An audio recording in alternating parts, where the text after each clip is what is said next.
I stopped talking to my friend. I stopped to talk to my friend. تو نگاه اول این دوتا جمله خیلی به هم شبیهن، اما از لحاظ معنا کاملا با هم متفاوتن.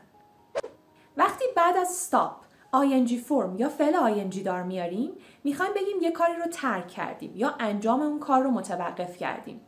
تو جمله اول میگیم I stopped talking to my friend، یعنی من صحبت کردن با دوستم رو ترک کردم یا دیگه باهاش صحبت نکردم.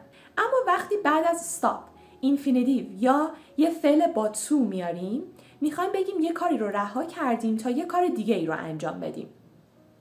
تو جمله دوم میگیم I stopped to talk to my friend، یعنی من ایستادم تا با دوستم صحبت کنم یا کارهای دیگم رو رها کردم تا با دوستم صحبت کنم.